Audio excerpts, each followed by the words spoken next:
나는 하나님을 예배하는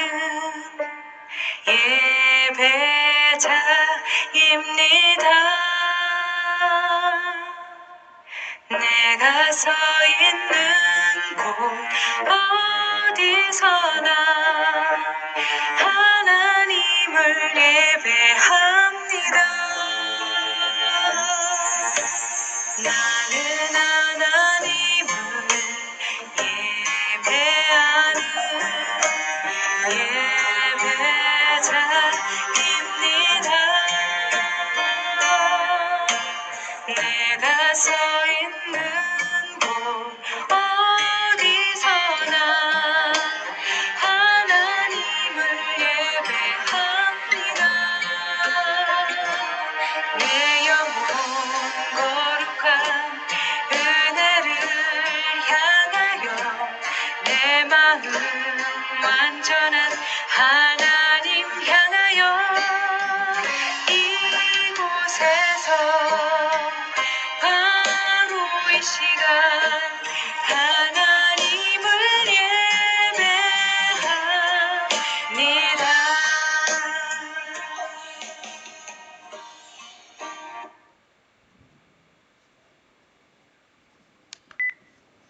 다같이 묵상기도 드리심으로 주일 예배를 시작하겠습니다. 여호와는 나의 능력과 찬송이시요 또 나의 구원이 되셨도다. 의인의 장막에 기쁜 소리 구원의 소리가 있으며 여호와의 오른손이 권능을 베푸시며 여호와의 오른손이 높이 들렸으며 여호와의 오른손이 권능을 베푸시는도다. 내가 죽지 않고 살아서 여호와의 행사를 선포하리로다. 아멘. 만물을 새롭게 하신 하나님, 저희들이 이렇게 함께 모여 할렐루야 주의 영광을 찬송하며 예배드리게 하심을 감사를 드립니다. 이 시간 우리에게 사망과 흑암의 어두운 권세를 이기신 주님을 의지하는 믿음 가지고 예배하게 하여 주시옵소서. 부활의 믿음으로 구원에 대한 감사로 예배하며 우리의 삶의 목적을 새롭게 확신하고 아버지의 뜻에 맞는 인격과 신앙으로 하나님께 영광 돌리게 하여 주시옵소서. 마음과 뜻과 정성을 다하여 온전히 주님만을 높이고 경배드리게 하여 주시옵소서. 예수님의 이름으로 기도합니다. 아멘. 찬송가 1장입니다.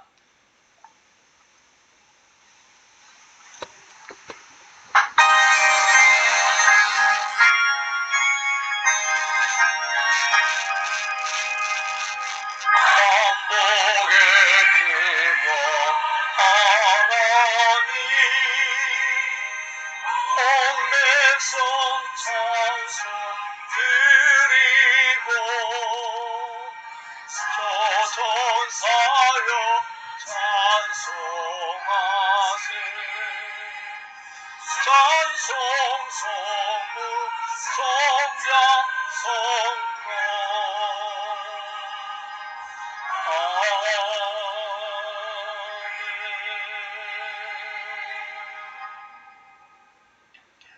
사도신경으로 신앙을 고백하시겠습니다.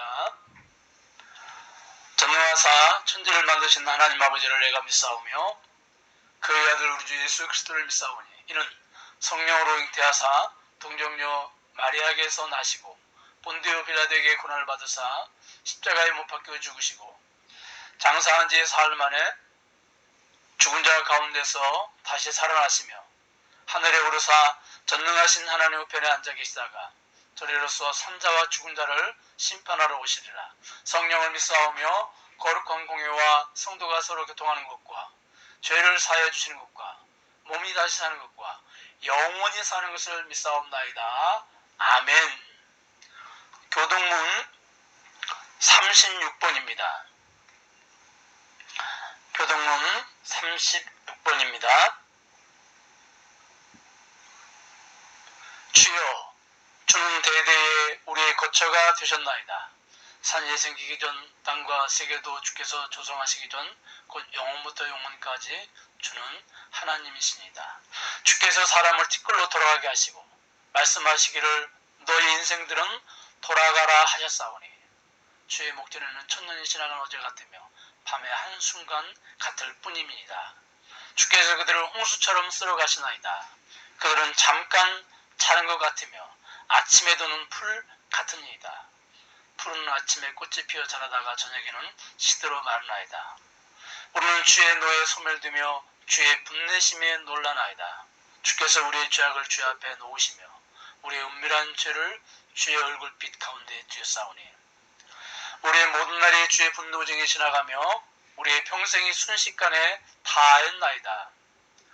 우리 연수가 70이고 강건하면 80이라도 그 연수의 자랑은 수고와 슬픔뿐이요 신속히 가니 우리가 날아가나이다. 누가 주의 노여움의 능력을 알며 누가 주의 진노의 두려움을 알리이까? 우리에게 우리의 날 계수함을 가르치시사 지혜로운 마음을 얻게 하소서. 아멘. 찬송가 527장 1절과 2절만 부르시겠습니다.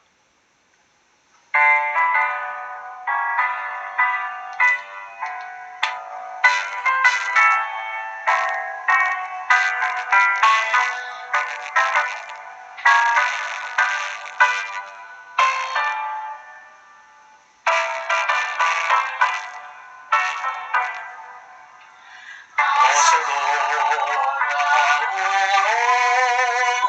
어서 돌아오 지은 죄가 아무리 무겁고 크기로 주 어찌 못 감당하고 못 받으시리요.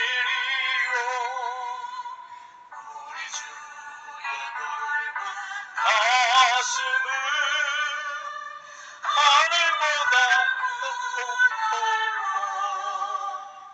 어서 돌아오 어서 돌아가노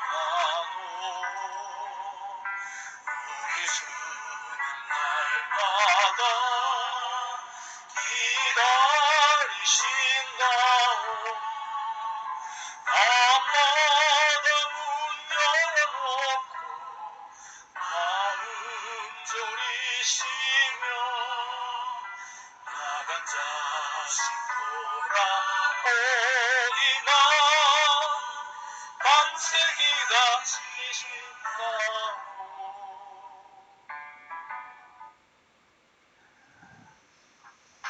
다같이 기도드리시겠습니다.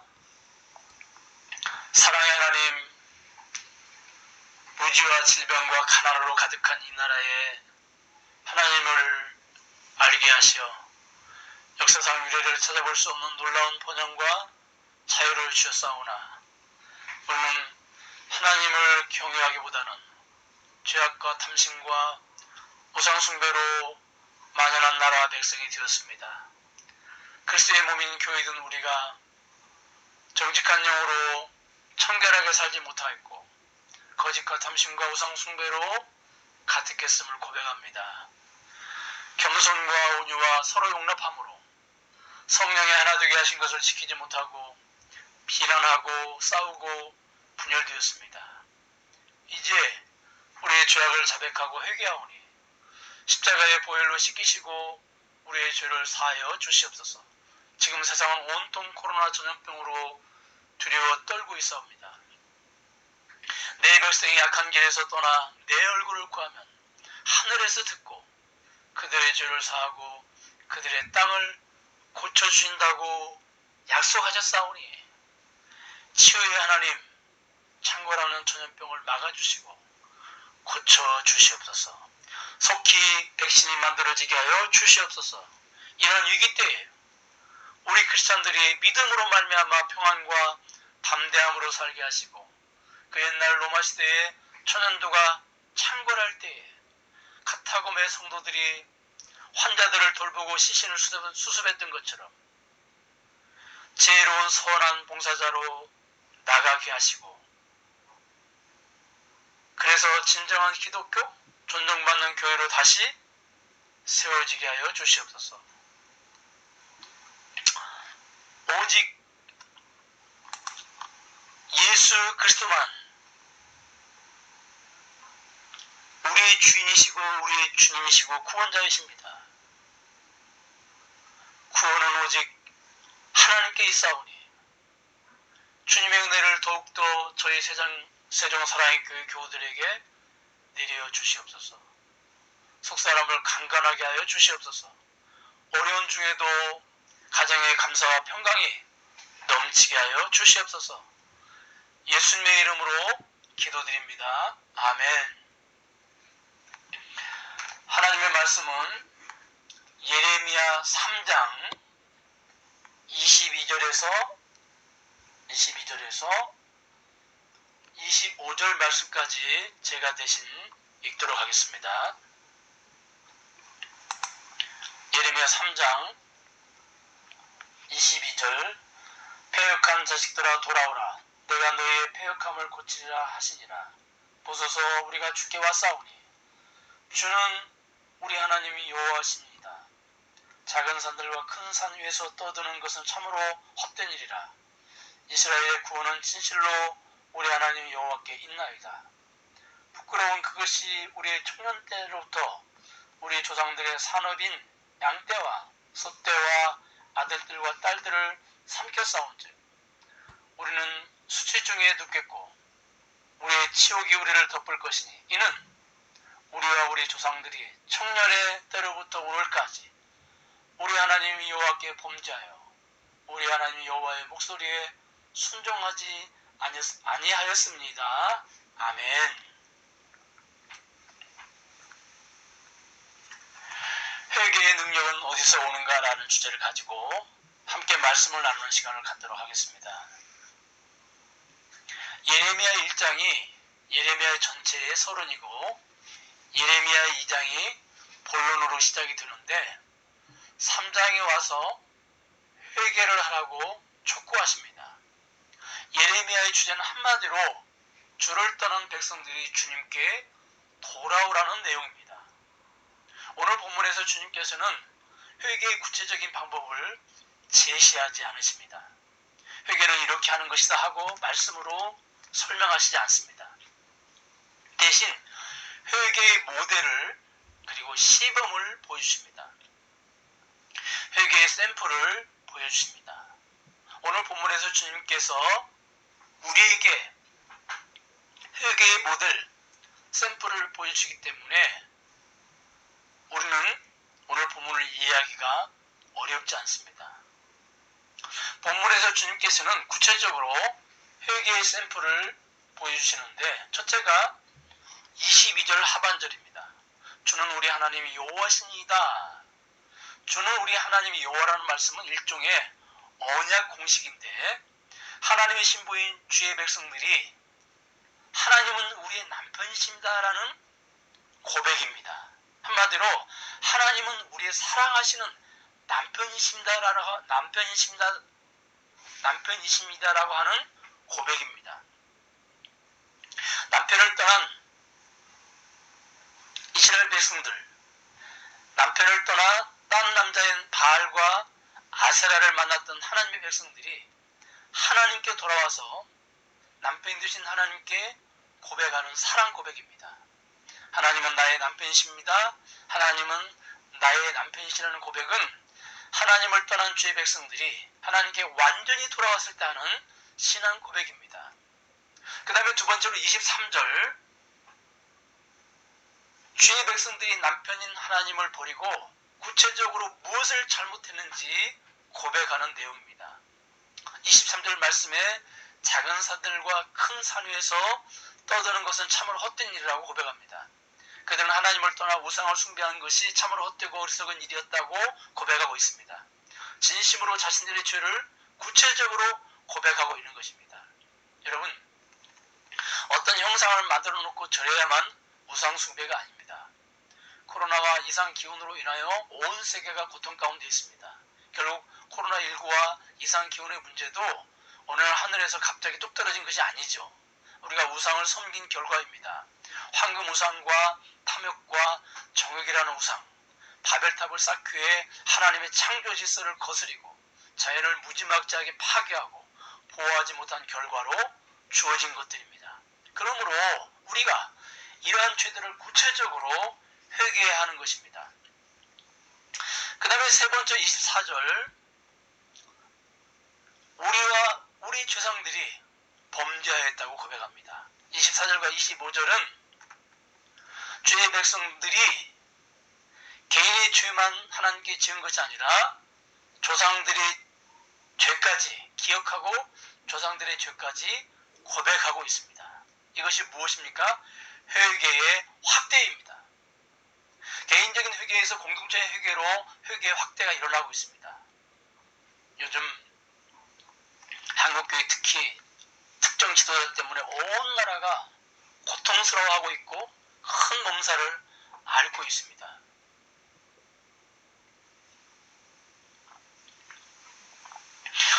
한국교회 역사상 요즘처럼 하나님과 그 나라의 영광이 땅에 떨어져 본 적이 없습니다. 우리는 그 지도자를 탐해하고 돌을 던집니다. 그런데 결국 그런 지도자를 누가 만들어냈습니까? 바로 우리 한국교회가 만들어낸 작품인 것입니다. 그러므로 우리는 개인의 죄뿐만이 아니라 한국교회 공동체 전체의 죄를 고백하며 기도해야 합니다. 오늘 본문에서는 주께서 회개의 첫 번째 샘플, 두 번째 샘플, 세 번째 샘플을 보여주고 계십니다. 그런데 오늘 우리가 주목하고 깊이 들여다봐야 할 것은 본문에 기록된 회개의 순서입니다. 주님께서 보여주신 회개의 샘플 가운데 순서가 매우 중요합니다. 오늘 주께서 보여주신 회개의 샘플은 첫째가 주님께 돌아왔을 때 주님께 고백하는 사랑 고백입니다. 주님은 나의 전부라고 하는 사랑 고백입니다. 그 다음에 두 번째, 그들이 무엇을 잘못했는지 고백을 합니다. 우상 숭배한 죄를 구체적으로 고백을 하죠. 그리고 세 번째는 개인의 회개가 공동체의 회개로까지 확대가 되죠. 제가 조금 전에 회개의 순서를 주목하자는 말씀을 드렸습니다. 왜 그렇습니까? 거기에는 중요한 이유가 있기 때문입니다. 여러분, 우리가 왜 회개의 순서를 주목해야 합니까? 우리가 생각하는 회개의 순서와 주님이 샘플로 보여주시는 회개의 순서가 차이가 있기 때문입니다. 우리가 생각하는 회개의 순서는 무엇입니까? 우리가 하나님께 회개를 한다고 할 때 회개의 순서의 1번은 먼저 내가 무엇을 잘못했는지 생각하고 그 다음에 자신의 잘못을 먼저 고백하는 것이 첫 번째 순서입니다.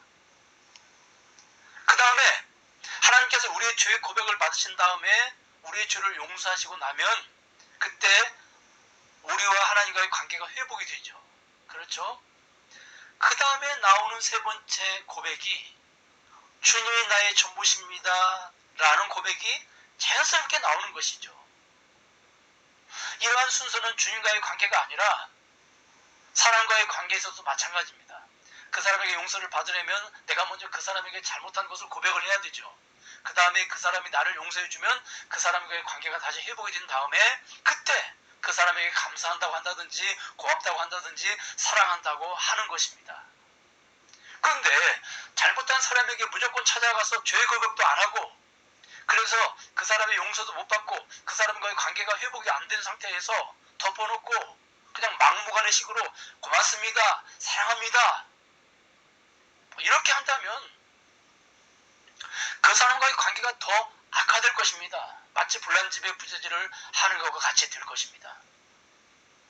우리도 주님께 죄를 지었을 때 자신이 무엇을 잘못했는지를 주님께 고백을 해야 됩니다. 그 다음에 주님과의 관계가 회복이 되는 것이죠. 그리고 그 다음에 주님께 감사합니다, 고맙습니다, 사랑합니다 고백하는 것이 자연스러운 것입니다. 그러므로 이러한 순서, 이러한 법칙이 중요하지 않은 것이 아닙니다. 주님과의 관계 회복을 위해서 매우 중요합니다. 그런데 오늘 본문에서는 이러한 첫 번째, 두 번째 순서와 과정을 다 뛰어넘어서 주님은 나의 남편이십니다. 주님은 나의 전부십니다. 주님 사랑합니다. 라고 고백하고 있다고 하는 사실입니다. 이러한 고백은 주님과의 관계가 완전히 회복된 후에 나와야 하는 고백이죠. 그런데 죄를 지금 고백도 안 했습니다.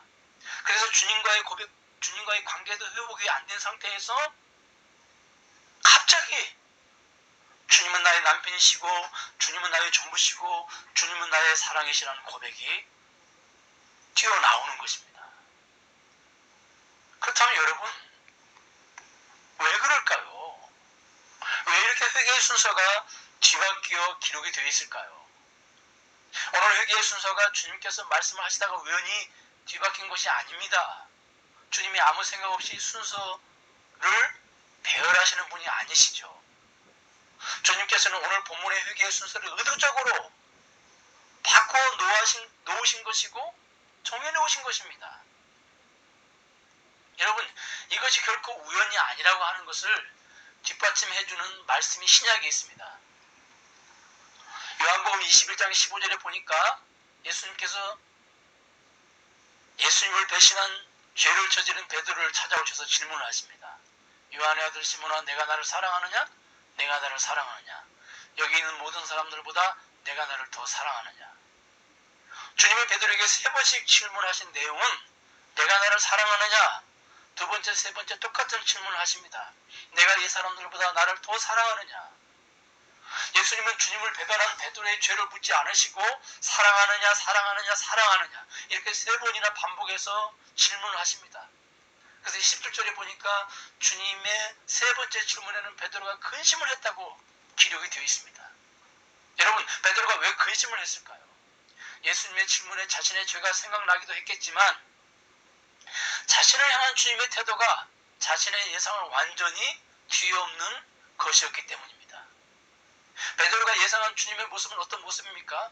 베드로에게 녹이 뜬 얼굴로 다가오셔서 야 베드로, 내가 어떻게 그럴 수 있어? 다른 사람이 다 배신해도 너는 배신하지 않을 줄 알았는데 내가 나를 배신해? 수제자가 되어가지고 말이야. 내가 나를 얼마나 사랑했는데, 내가 나를 얼마나 아꼈는데.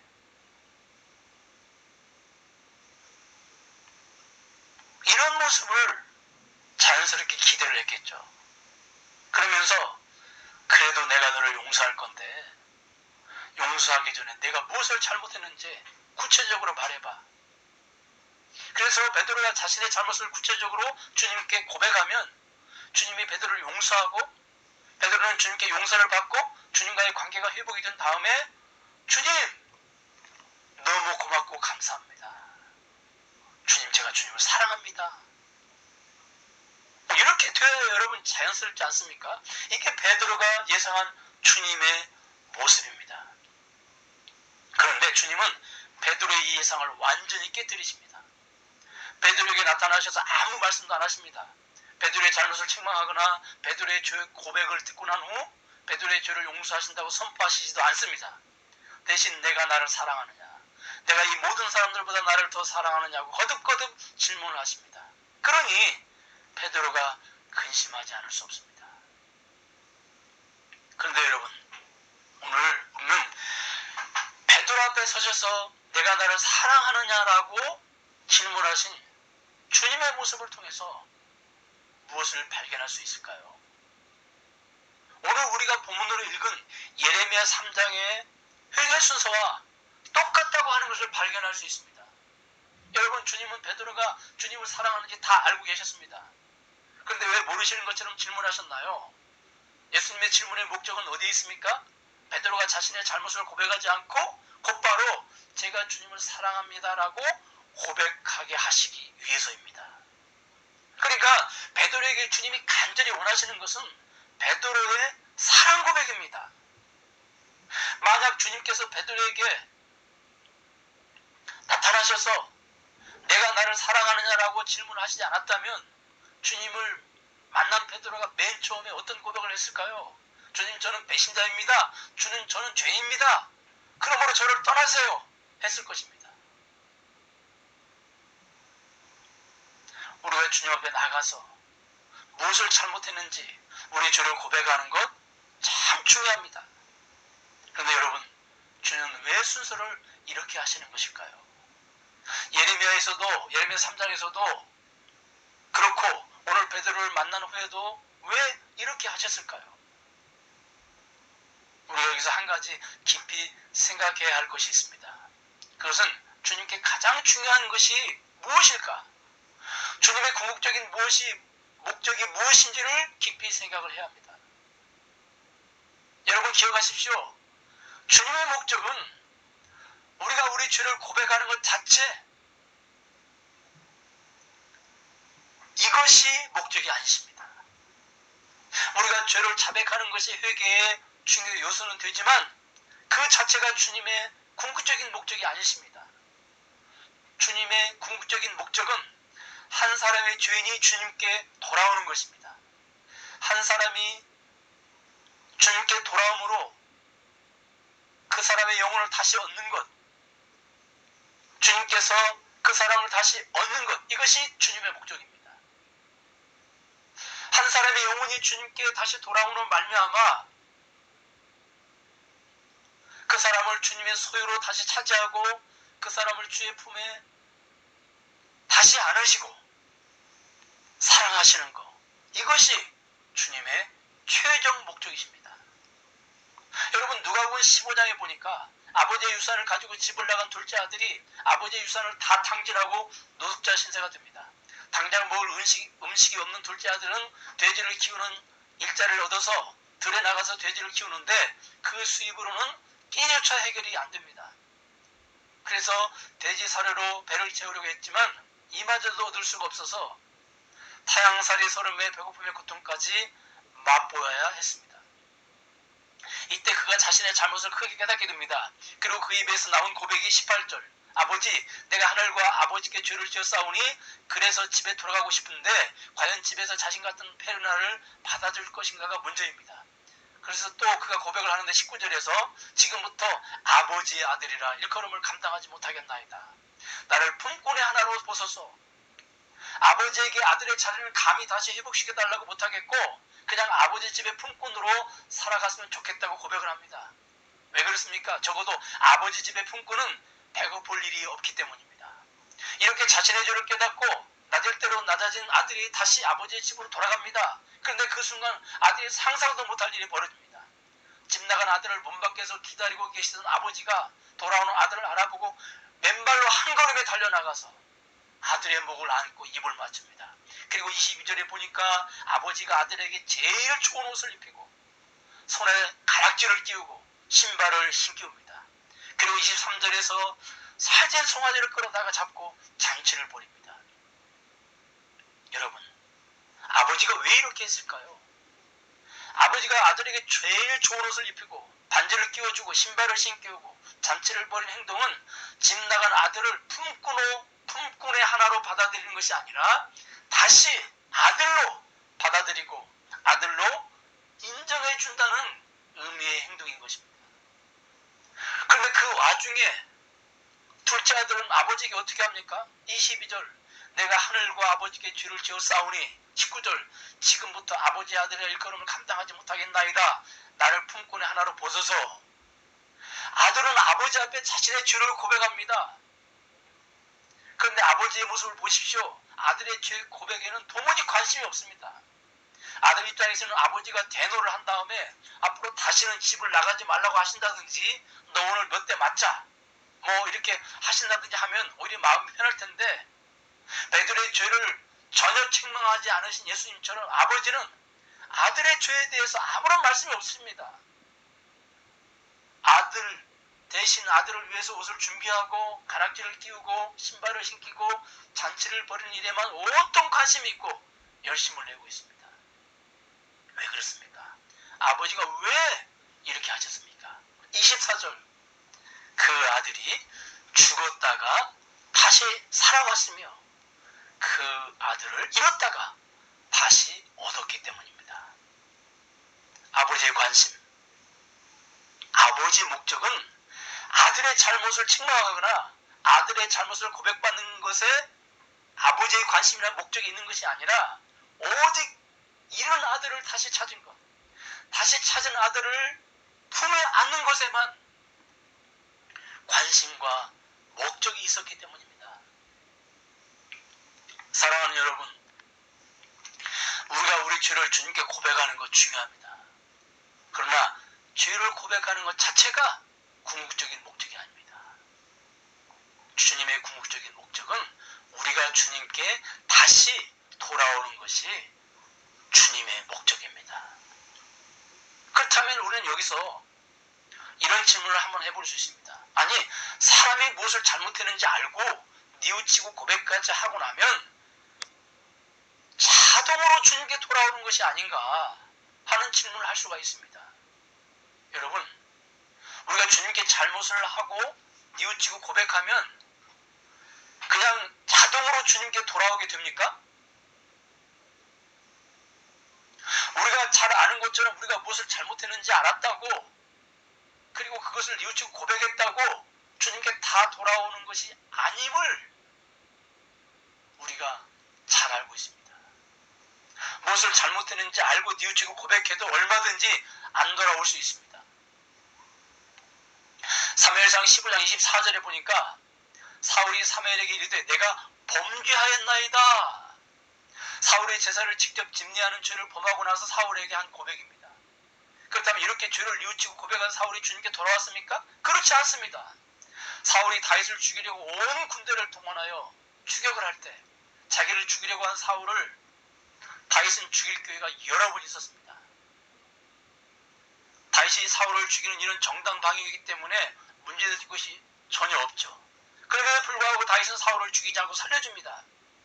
그런데 그런 일이 여러 번 반복해서 일어났습니다. 그럴 때마다 다윗의 행동에 감동한 사울이 자신의 잘못을 깨닫고 다윗에게 잘못을 고백합니다. 그런데 사울이 돌아왔습니까?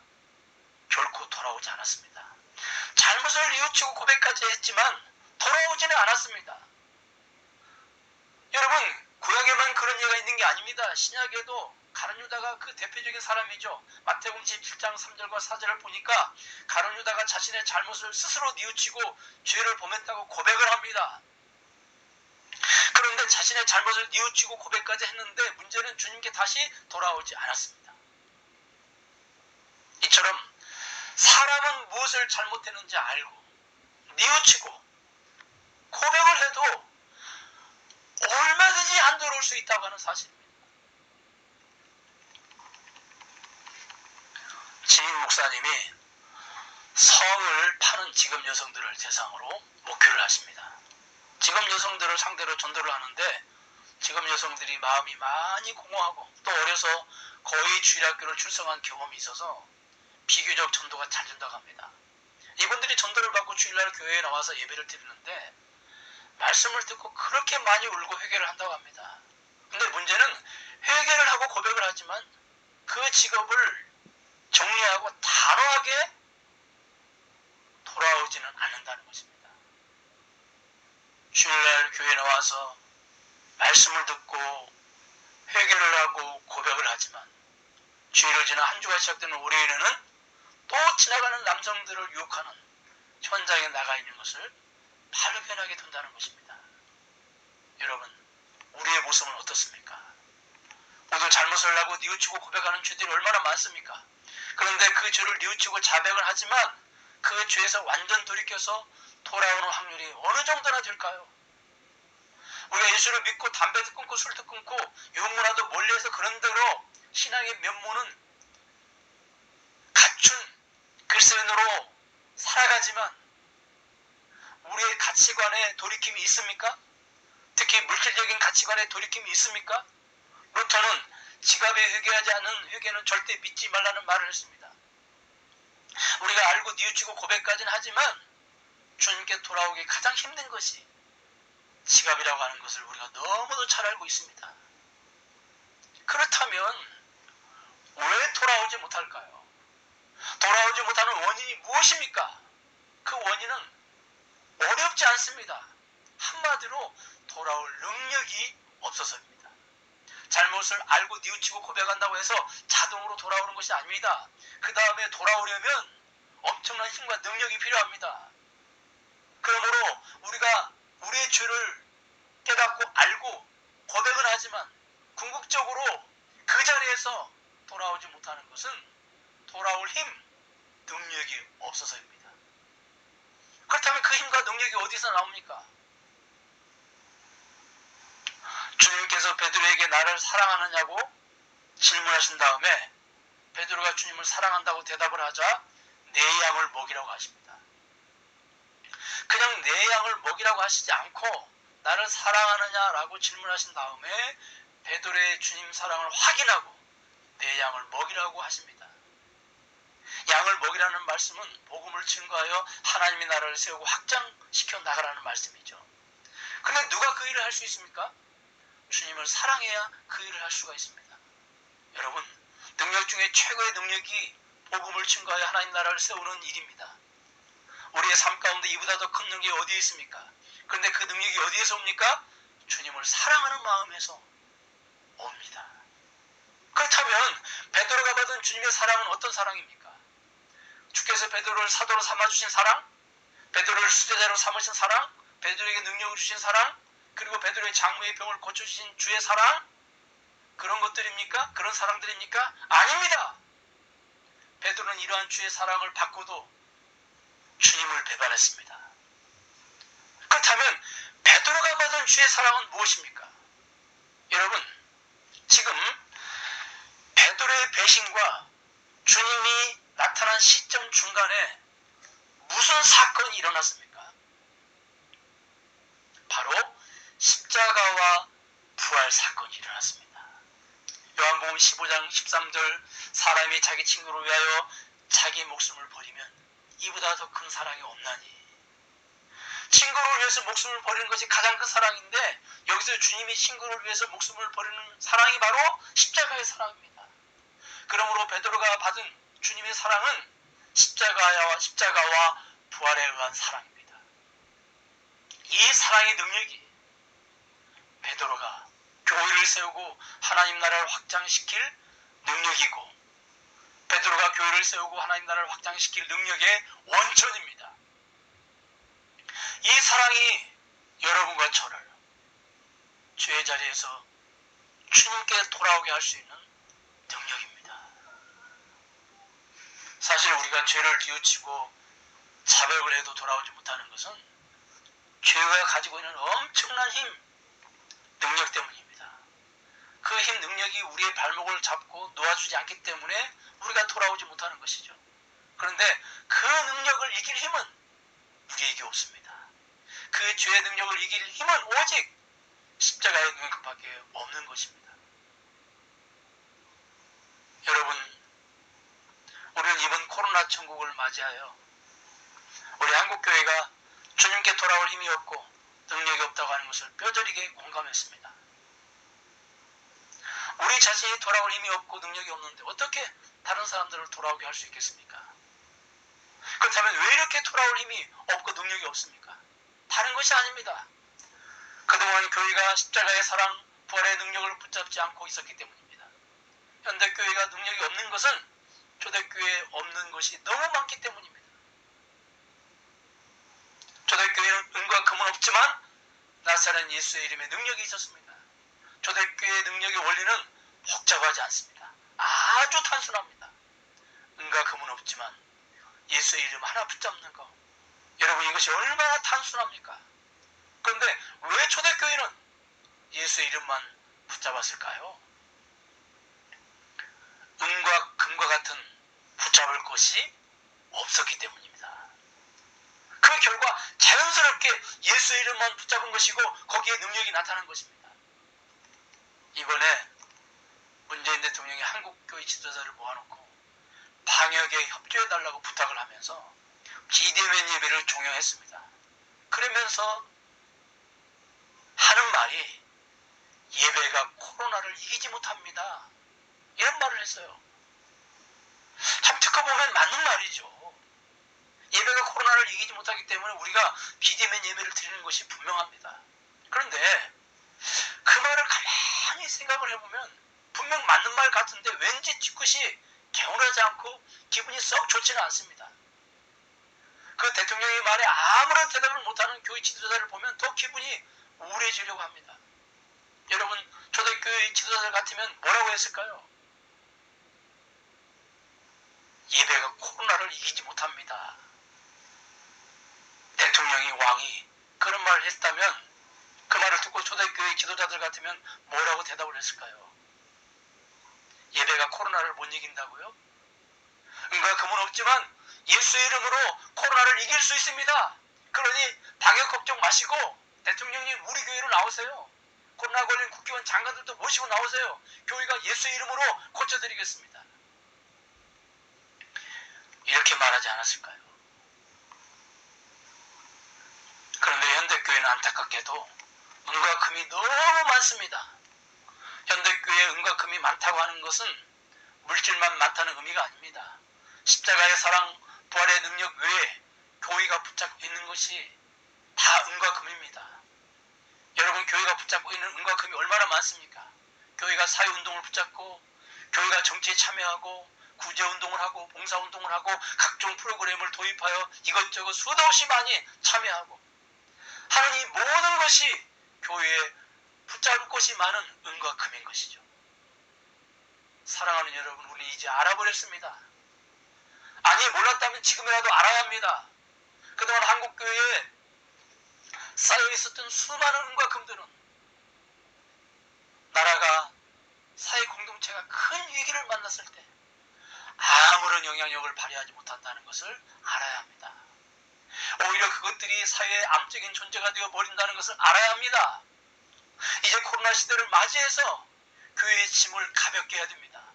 교회에 쌓아놓은 것들을, 교회에 쌓아있는 은과 금을 버리고 그것들을 의지하지 말고 초대교회처럼 교회가 단순하게 오직 예수님의 십자가, 부활의 능력만 붙잡아야 합니다. 거기에서 능력이 나오고 그 능력이 나와서 우리 교회와 한국 교회를 돌아오게 할 것입니다. 사랑하는 여러분, 주님이 베드로에게 나타나셔서 왜 베드로의 죄를 지적하고 비판하시거나 책망하시지 않았을까요? 주님이 베드로에게 나타나셔서 베드로의 죄를 지적하고 비판하고 책망하셨다면 주님의 입장에서는 마음의 분노는 가라앉고 마음의 상처는 치유가 주셨겠죠. 그러나 주님 앞에 서 있는 베드로는 얼마나 부끄럽고 창피했을까요? 몸도 바를 모르고 쥐구멍이라도 잡고 싶은 심정이었을 것입니다. 주님은 왜 베드로의 죄를 지적하거나 책망해서 베드로가 부끄러움을 당하게 하지 않게 하셨습니까? 베드로에게 나타나시기 전 베드로의 모든 죄, 베드로의 모든 수치와 부끄러움을 십자가 위에서 다 짊어지시고 죽으셨기 때문입니다. 그래서 주님은 베드로의 죄를 묻고 싶어도 물을 수가 없습니다. 왜냐하면 베드로의 모든 죄가 십자가 위에서 다 용서되었기 때문입니다. 그래서 주님은 베드로의 죄를 묻거나 책망하시지 않고 십자가의 사랑을 알게 하시고 깨닫게 하신 것입니다. 결국 베드로를 변화시킨 것은 베드로의 죄를 책망하고 정죄하고 부끄럽게 한 것이 베드로를 변화시킨 것이 아니라 주님의 십자가의 사랑이었습니다. 여러분, 저는 말씀을 맺겠습니다. 교회가 어떻게 하면 이 사회를 변화시킬 수 있습니까?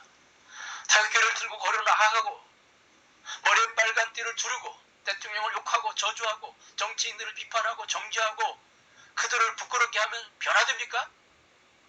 결코 변화되지 않습니다.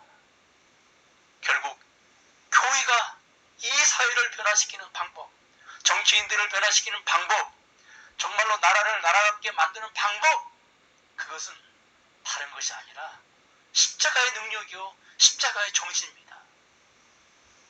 그 십자가의 정신을 가지고 나라와 민족을 위해서 기도하고 정치 지도자를 위해서 기도하고 그 십자가의 능력과 정신을 가지고 묵묵히 아픈 가슴으로 수해 현장에 나아가고 묵묵히 젖은 눈으로 서 있는 사람들에게 다가가고 말없이 병든 자들에게 다가가서 그들의 손을 잡고 같이 아파해 줄 때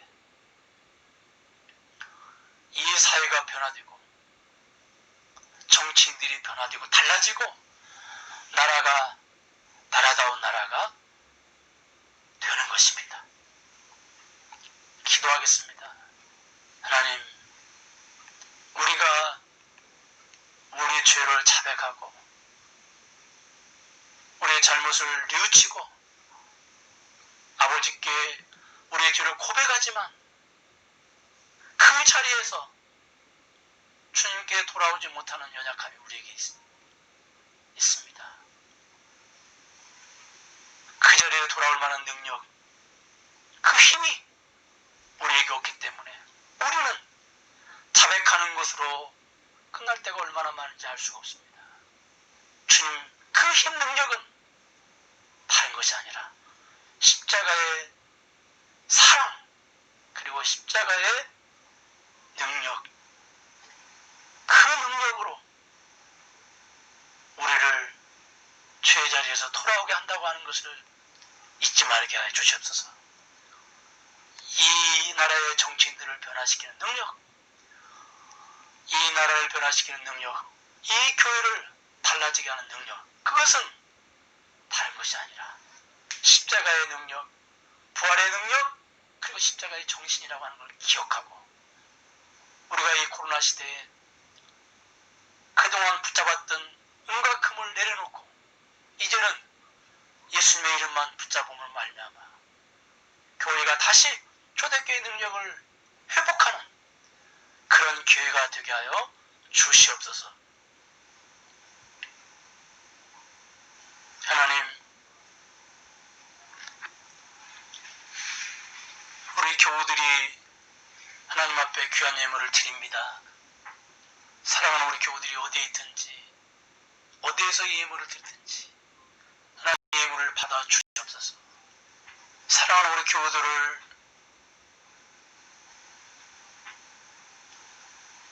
붙잡아 주시고 지켜주시고 보존하여 주시옵소서. 특별히 우리 어린아이들을 지켜주시고 보존하시고 그리고 인도하여 주시옵소서.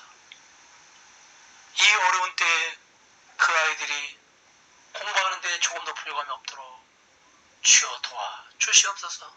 특별히 참으로 경제적으로 어려울 때에 저희 교우들 가정을 주님께서 기억하시고